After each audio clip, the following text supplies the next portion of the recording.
Dieu nous appelle toujours par ce que nous aimons, car Rahab était une prostituée, mais elle a fini servant de l'Éternel. Quand Dieu veut faire revenir les David, il utilise les Absalom.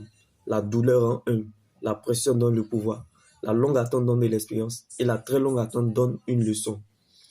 Pour celui qui obéit à Dieu comme Abraham, il ne sera jamais perdant comme Jacob. Donc si tu as perdu comme Jacob, c'est parce que tu dois gagner comme Israël. Si tu es tombé dans l'échec comme Simon, c'est parce que tu dois monter dans la réussite comme Pierre.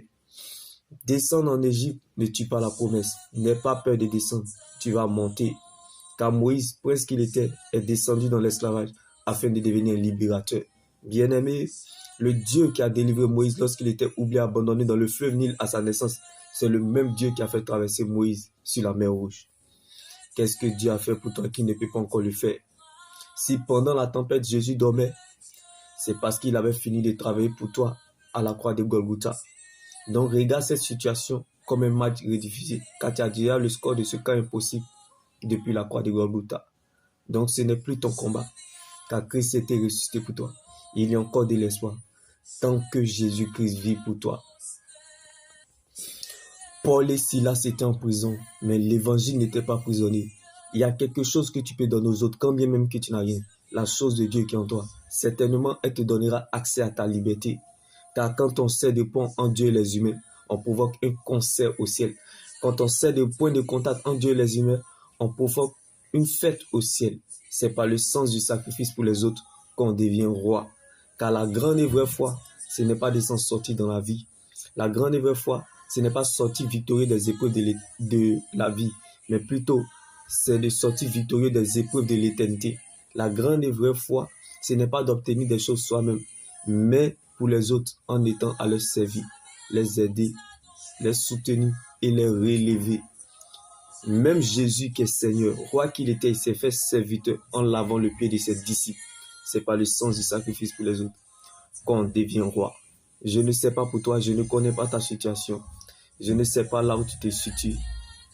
Mais il n'y a pas de royauté sans bergerie. Tu ne peux pas servir si tu n'es pas servi. La royauté ne se vit pas à l'extérieur, mais plutôt à l'intérieur du royaume, dans sa parole. Car Dieu ne se trouve pas à la parole, mais plutôt dans sa parole. Donc que ta foi ne s'appuie pas sur les émotions, les sentiments, mais plutôt sur ce que Dieu dit, sa parole. Que ta foi soit ferme dans une fidélité absolue, dans la persévérance soutenue par une adoration agréable à Dieu. C'est par la repentance que la direction de Jonas a changé dans la direction du poisson. Jérémie était dans le tout, mais l'exhortation était toujours en mouvement. Donc, bien-aimé, Dieu peut prendre tes erreurs pour en faire de ça, bien-aimé, son plan, comme Salomon dans la vie de David. Dieu peut utiliser tes faiblesses pour en faire de ça une force principale comme Gédéon, car Gédéon était faible. Mais la faiblesse de Gédéon était Christ. Là où se trouve ta richesse, se trouve ton cœur. Les sœurs de Lazare étaient plus riches que Lazare, mais la bénédiction et la richesse de Lazare étaient Christ. Le frère aîné de Jacob, Ésaü, était plus riche que Jacob, mais la bénédiction de Jacob était Christ. Le père d'Ésaü était fort et vaillant, mais la force d'Ésaü était Christ. Là où se trouve ta richesse, c'est là où se trouve ton cœur. Que Dieu prenne la forme de ce qui te manque. Vaut mieux être blessé que de mourir, car Jacob a dû se blesser à la hanche afin de devenir Israël. Ce qui ne te tue pas te rend plus fort. Abraham a dû se séparer de son neveu Lot pour entrer dans sa destinée. La séparation vient parfois de Dieu, mais la division vient toujours du diable. Chacun dans la vie pense qu'il se connaît toujours bien, mais c'est le Seigneur qui connaît le fond du cœur. C'est la sincérité qui attire l'attention de Dieu. Quand nous nous approchons de Dieu de manière sincère, nos problèmes seront de manière inimaginable. Lazare était dans la tombe, mais la révélation n'était pas dans la tombe. Un mort ne réagit pas. Donc je vais t'emmener dans cette dimension où tu ne demandes plus rien à Dieu, où tu ne murmures plus contre Dieu, où tu ne te plains plus contre Dieu.